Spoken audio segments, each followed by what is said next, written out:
Many teachers agree that teaching a small group of students is easier, more enjoyable, and less time-consuming than teaching a large group. Unfortunately, due to budget constraints, space, and lack of teachers, many tertiary institutions offer large classes.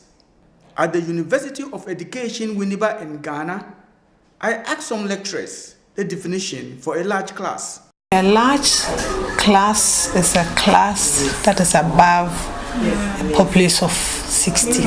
For a boxing class, any number more than 20 is a large class. A large class in our area could be anything beyond 50. What I would consider to be a large class is a class that consists of more than 40 students. With the second year class, I have a population of 172, and then a third year class, I have 154. First of all, it's a question of space. It's a question of space. We have a boxing gym. We have all the equipment for the boxing gym.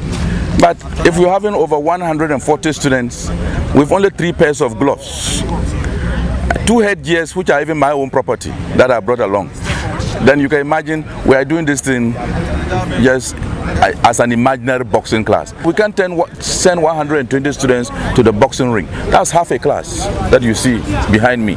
So imagine if I had got the full class here. I teach Akan and Zima who are already over about 200. And we have to use the assembly hall. But if you are using a PA and students are enjoying your lecture, they come and sit in. So you end up teaching a very large class indeed. Large classes have their advantages though. Classes go by quickly and you will hardly catch yourself looking at the clock. There is always someone who is willing to answer questions even if they are just guessing. There are many challenges of teaching large classes at the universities. Some of them include teachers feel lack of intimacy because they do not get to know their students as well as they would have liked to. Some teachers feel anxious being so outnumbered by the students. Meeting individual students' needs can be difficult or impossible when class size is very large. You see, with large classes, it's very difficult for the personal interaction to take place. Considering the constraints, when we come, the space is not enough for all of us. So at times, some will have to stand at the back whilst others are practicing. Another constraint is that because we are many, we don't all get instruction.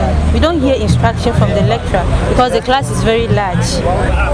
Yes. Sometimes too, I think the lecturer don't get time to take care of individual problems.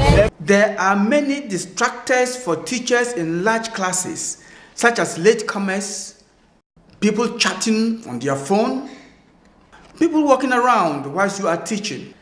Increasing class size continue to be a reality on all campuses of universities the whole world wide.